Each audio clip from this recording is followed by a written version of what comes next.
Hello बच्चों, आज हम डिस्कस करेंगे क्लास 11 में मैथ्स का चैप्टर नंबर 10 स्ट्रेट लाइंस का पार्ट 5। तो फर्स्ट सेकंड थर्ड फोर्थ जिन बच्चों ने पार्ट ना देखे उनको देखें। उसमें 10.1 10.2 के अकॉर्डिंग सॉल्यूशन है बच्चों। तो 10.3 को आज डिस्कस करेंगे। एक्सरसाइज 10.3 इसमें है एक any general equation in the form of different types of the forms. ठीक है, तो general equation of a line और जो है उसके डिफरेंट फॉर्म्स, जैसे नॉर्मल फॉर्म में के अकॉर्डिंग में किसी जनरल इक्वेशन कोई दी हुई है उसको नॉर्मल फॉर्म में किस तरह से कन्वर्ट करना है, या फिर स्लोप इंटरसेप्ट फॉर्म में, या फिर इंटरसेप्ट फॉर्म में। तो डिफरेंट टाइप के फॉर्म्स जो है किस तरह से हम जनरल इक्वेशन को शो कर सकते हैं। तो सबसे पहले जनरल इक्वेशन लेते हैं। तो जनरल इक्वेशन नॉर्मली होती है बच्चों ax plus by plus c is equal to 0 के फॉर्म में। देखिए, तो ये जनरल इक्वेशन है। General equation of a line, two variable है। देखिए x and y are the variables and linear equation है। लीनियर इक्वेशन है इन टू वेरिएबल है ये। और ये जनरल इक्वेशन के फॉर्म में नॉर्मली इस टाइप के अगर जैसे इक्वेशन कोई गिवन है और उसको हमें डिफरेंट फॉर्म में कन्वर्ट करना है तो कई तरह के फॉर्म लेते हैं। तो नंबर 1 यहां पे जैसे लेंगे इंटरसेप्ट फॉर्म, स्लोप इंटरसेप्ट लेते हैं। स्लोप इंटरसेप्ट फॉर्म,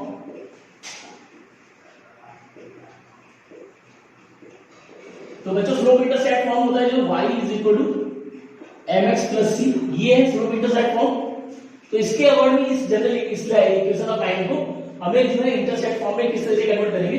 तो ये जैसे ये वैल्यू दी है ax plus by plus c is equal to 0 को हमें y की वैल्यू को लेफ्ट साइड में लेना है और सभी वैल्यूज को राइट साइड में ट्रांसपोज कर देना है और इसी फॉर्म में लाना है। हमें y is equal to mx plus c के फॉर्म में इस वैल्यू को लाएंगे। तो देखिए यहां पे ये by ऐसे आएगा और ये दोनों वैल्यूज है ट्रांसपोज होंगी।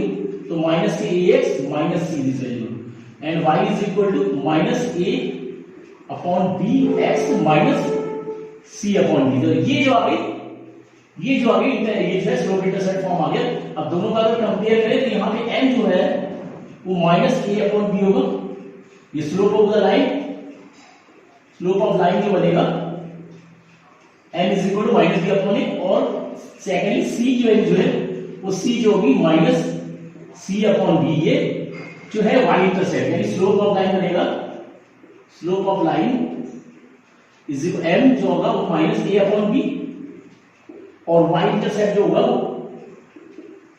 इंटरसेप्ट जो होगा वो c is equal to minus c upon b। तो इस तरह से वैल्यू जो है किसी भी जनरल इक्वेशन ऑफ लाइन को हम जो है स्लोप इंटरसेप्ट फॉर्म में इस तरह से कन्वर्ट करेंगे। तो माइनस a अपॉन b यानी coefficient of x upon coefficient of y, ये जो होगा स्लोप ऑफ द लाइन। और जो है इंटरसेप्ट फॉर्म जो होगा y intercept form minus constant value upon coefficient of y, इस तरह से कन्वर्ट। तो फर्स्ट इक्वेशन ये होगी slope intercept form. Secondly intercept form तो बच्चों जनरली इंटरसेप्ट फॉर्म जो होती है वो x upon a plus y upon b is equal to 1 के फॉर्म होती है। क्योंकि x एक्सिस से a जो है इंटरसेप्ट करेगा वो a इंटरसेप्ट है और y एक्सिस के अकॉर्डिंग में b इंटरसेप्ट है। तो ये फॉर्म होगा इंटरसेप्ट इक्वेशन होगी ये। तो अभी जनरल इक्वेशन को हम लोग कन्वर्ट कर रहे हैं। तो यहाँ पे ax प्लस by और यहाँ पे देखिए जो c है इज इक्वल टू हो जाएगा माइनस c। देखिए अब क्योंकि वैल्यू हमें 1 आ रही है तो पूरी वैल्यूज को डिवाइड कर देंगे c से, माइनस c से डिवाइड कर दें तो ये जाएगा माइनस c। देखिए तो माइनस c, इसके नीचे ही माइनस c और यहाँ भी माइनस c। देखिए तो ये करके 1 हो गया। ये वैल्यू आ गई x और a को इसको रेसिप्रोकल देंगे यानी आ जाएगा minus c upon a plus इसमें भी देखिए y upon minus c upon b is equal to 1। तो ये जो आएगा फॉर्म वो इंटरसेप्ट फॉर्म होगा of a general equation of line. तो यहां पे जो है x इंटरसेप्ट जो बन रहा है इंटरसेप्ट वो है माइनस c अपॉन a। देखिए और y इंटरसेप्ट जो है वो माइनस c अपॉन b है। ये इस तरह से जो है इंटरसेप्ट फॉर्म में किसी भी इक्वेशन ऑफ लाइन को हम इंटरसेप्ट फॉर्म में इस तरह से कन्वर्ट कर सकते हैं। तो सेकेंडली ये इस टाइप से कन्वर्ट करेंगे। और थर्ड जो है फॉर्म इसका, थर्ड नॉर्मल फॉर्म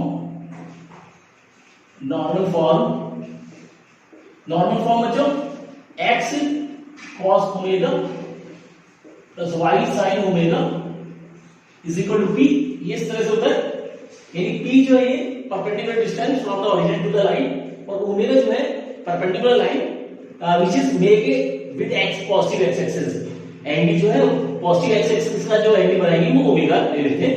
यदि सही से बनाते हैं, अगर एक्सिस ले लें तो ये इक्वेशन है, ये कोई इक्वेशन ऑफ लाइन है, यहां से ये परपेंडिकुलर डिस्टेंस होगी, ये p होगा और ये वैल्यू ओमेगा होगी, ये परपेंडिकुलर जैसे m है, तो ये जो इक्वेशन ऑफ लाइन होगी AB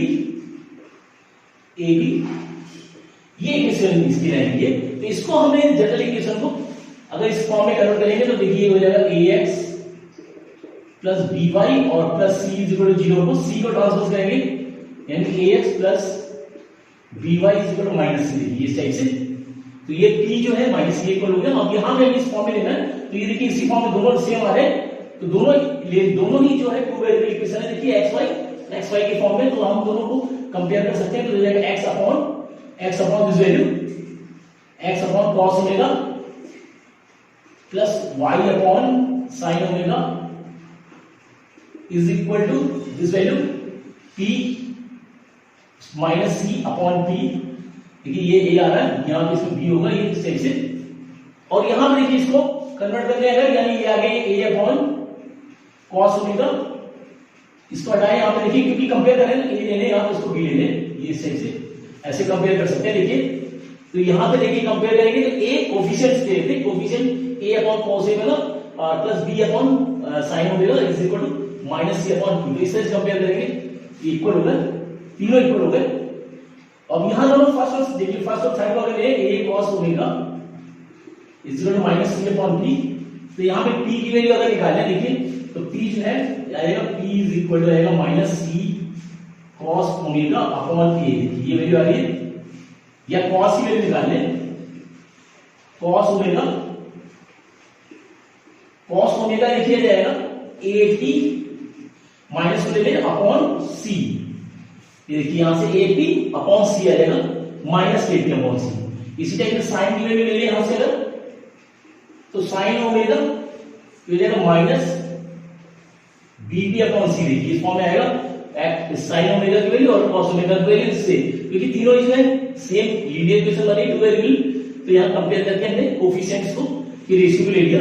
और यहां पे देखिए इस कंडीशन होती है sin square omega plus cos square omega is equal to 1 होता है, sin square theta plus cos square theta is equal to 1 होता है। तो यहां वैल्यू अगर पुट करें तो ये जाएगा minus BP upon c whole square plus this value minus AP upon c whole square is equal to 1, तो इसके स्क्वायर करेंगे देखिए क्या आएगा b square p square upon c square और प्लस ये a square p square upon c square is equal to 1, p square देखिए दोनों कॉमन आ रहा है, तो यहां वैल्यू ले लें, यहां पे देखिए p दोनों में कॉमन ले लिया, अंदर देखिए क्या बचेगा, ये c स्क्वायर नीचे आएगा और ऊपर वैल्यू बचेगी a square plus b square is equal to 1, और इसको वैल्यू को ट्रांसपोज करेंगे यानी p स्क्वायर जो आ गया ये आ गया c square upon a square plus b square, देखिए और इसके स्क्वायर लगाएंगे तो ये जाएगा p is equal to plus minus c upon root a square plus b square की, ये वैल्यू आ गई p की। अब इसके अकॉर्डिंग में cos और sin की वैल्यू अगर निकाल लें तो देखिए यहां पे निकाल लें हम लोग, तो यहां पे वैल्यू, तो ये p की वैल्यू यहां पे लगा दें तो cos ओमेगा जो आएगा minus a upon c into p की value c upon root a square plus b square c cut गया यानी cos ओमेगा आ गया minus a upon root a square plus b square आ गया, देखिए इसी टाइप से साइन अगर लगा दें तो ये जगह sign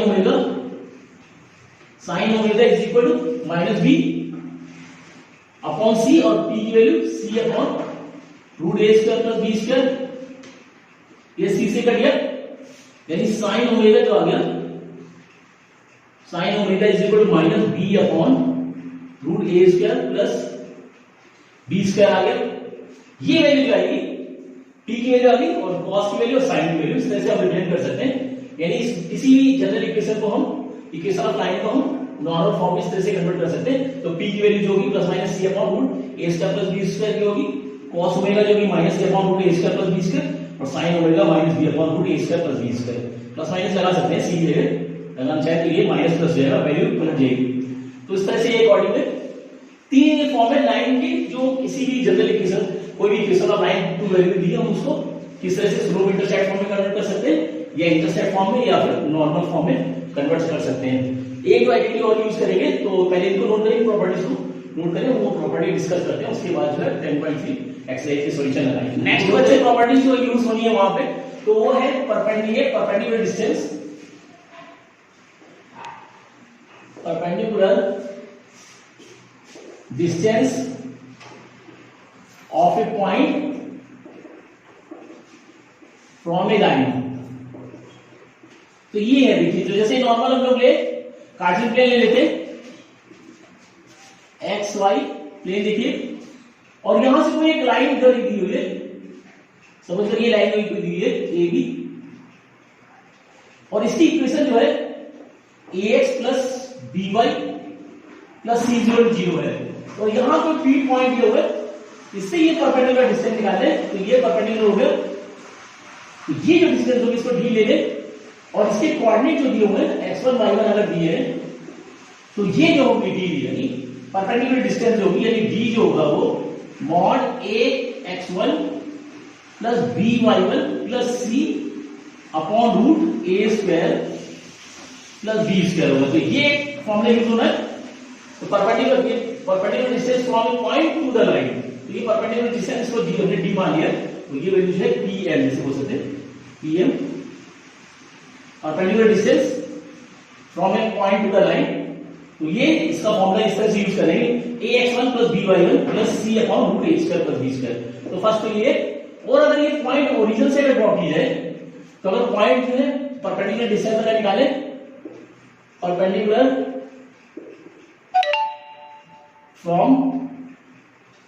from origin to the line, तो ये क्या हो जाएगा, यहां से अगर ड्रॉ करेंगे तो ये जो है x1 y1 0 0 1 हो जाएंगे, तब उस जगह d की वैल्यू जो आएगी वो आएगी c upon mod c upon root a square plus b square.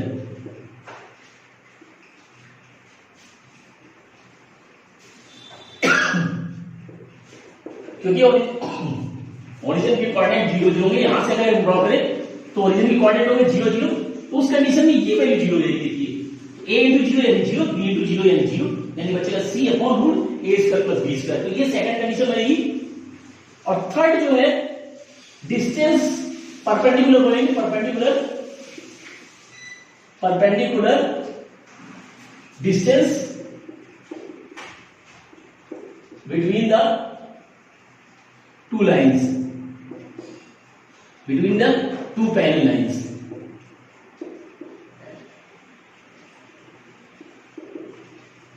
अब सपोज करिए टू पैरेलल लाइंस है, तो इनके डिस्टेंस बिटवीन देम, तो perpendicular distance between the two parallel lines, तो कार्टेशियन प्लेन जैसे कोई है, ये इस टाइप से एक्स वाई, और ये दो पैरेलल लाइन गिवन है यहां पे। देखिए अगर ये पैरेलल है दोनों, तो ये कोई ले लें ए बी, और ये हो गया सी डी। तो अगर ये परपेंडिकुलर, तो यहां से परपेंडिकुलर डिस्टेंस इस टाइप से बोल सकते हैं, ये पी ले ले और ये एम ले ले, तो ये वैल्यू जो होगी डी अगर ले ले, तो परपेंडिकुलर डिस्टेंस बिटवीन देम, यहां पे जैसे दिया हुआ है A B perpendicular A B parallel to C D अगर गिवन है, दोनों लाइन पैरेलल हैं, तो उनके बीच में परपेंडिकुलर डिस्टेंस का फॉर्मूला जो लगेगा वो d is equal to mod c1 minus c2 upon root a square plus b square, ये वैल्यू होगी। जैसे इसकी इक्वेशन सपोज ले लें हम ax plus by plus c1 is equal to 0, और इसकी इक्वेशन हो गई ax प्लस by, यहां पे लिख रहे हैं ax plus by plus c2 is equal to 0 से, क्योंकि पैरेलल लाइन है तो इनके कोफिशिएंट सेम होंगे, x के और y के कोफिशिएंट सेम होंगे, सिर्फ कांस्टेंट वैल्यू डिफर करेगी, क्योंकि ये if two lines are parallel then इनका कोफिशिएंट ऑफ x के रेशियो और y के रेशियो सेम होते हैं, और जो कांस्टेंट वैल्यू के रेशियो डिफरेंट होते हैं। यानी ऐसे हो सकते हैं, एक बार पैरेलल लाइन के लिए हो जाएगा a1 upon a2 is equal to b1 upon b2 is not equal to c1 upon c2।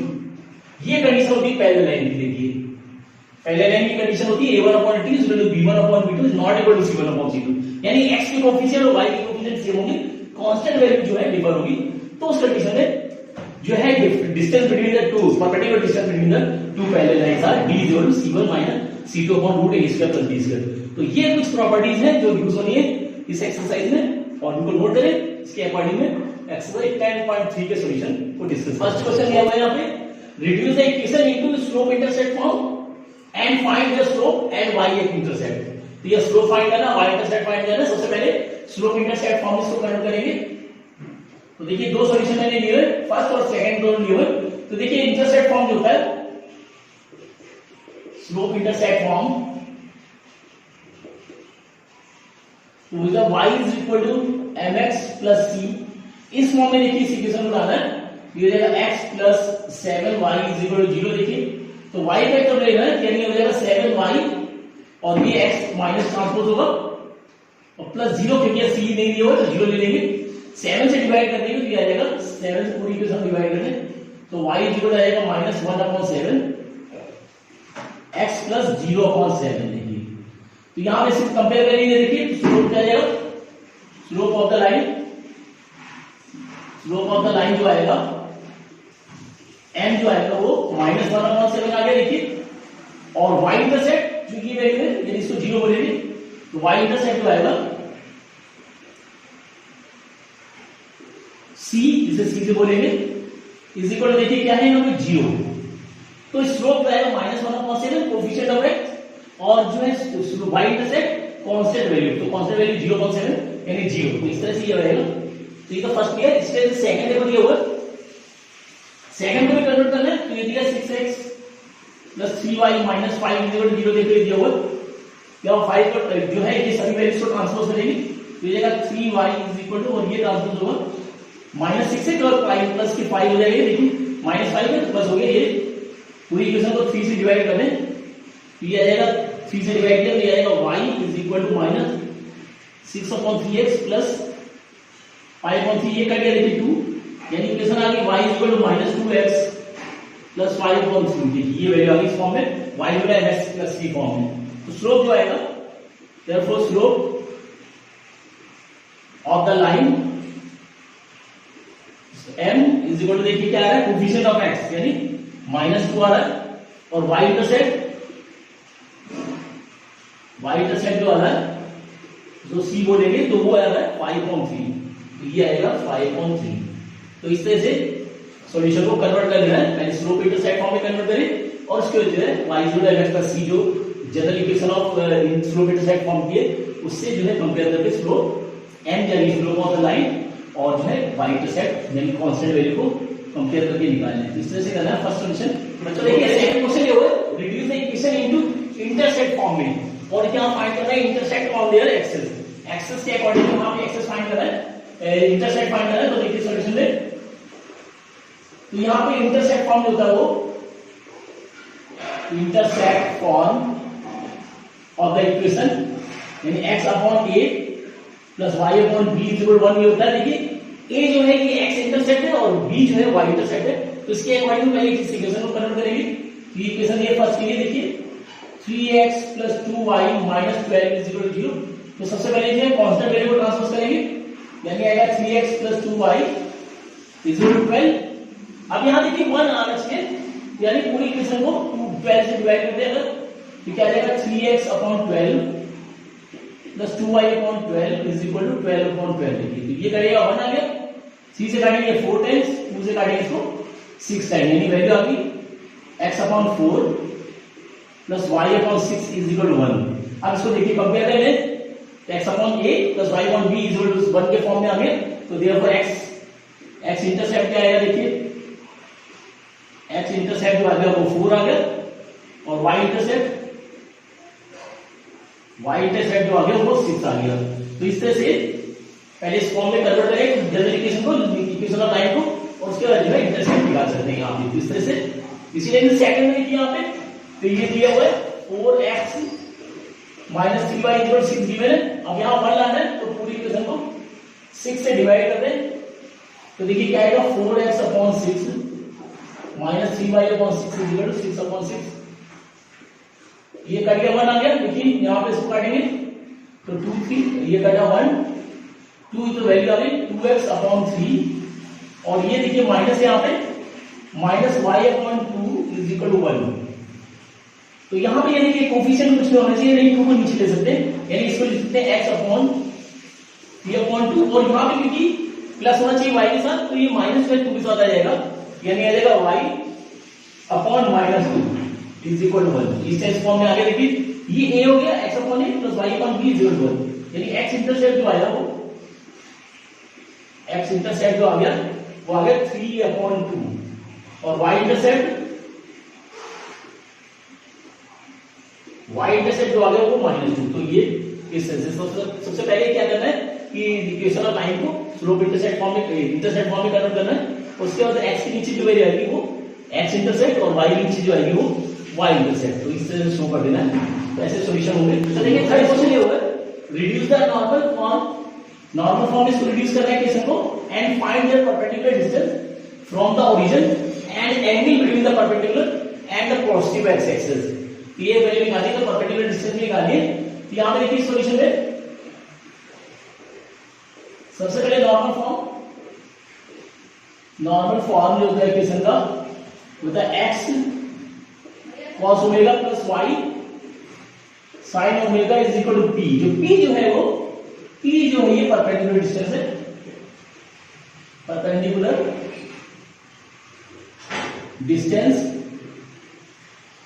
From origin से है, ये p की वैल्यू फाइंड करनी है और ओमेगा की वैल्यू फाइंड करनी है, और ये भी फाइंड करना है, दो वैल्यू फाइंड करनी है। देखिए ये, तो इसको इस फॉर्म में कन्वर्ट करेंगे इसी प्रकार, तो देखिए x माइनस रूट 3 प्लस 8 ये वैल्यू दी है, तो 8 को सबसे पहले ट्रांसफॉर्म करें, तो x minus root 3 y is equal to -8। अब देखिए डिस्टेंस क्योंकि माइनस नहीं होती है, पॉजिटिव वैल्यू होती है, तो इसको पूरी वैल्यू इसको -1 से डिवाइड कर दें, तो ये वैल्यू देगी -x plus root 3 y is equal to 8। देखिए ये क्वेश्चन आ गई, ये क्वेश्चन आ गई। अब यहाँ पे देखिए कंपेयर करें, या x का कोफिशिएंट जो है वो देखिए cos ओमेगा है, यानी इसको वैल्यू ले लेंगे r cos omega is equal to -1, देखिए कोफिशिएंट ऑफ x, और r यहाँ पे r sin ओमेगा जो है कोफिशिएंट ऑफ y यानी रूट 3 हो गया। दोनों को स्क्वायर करके ऐड कर दें,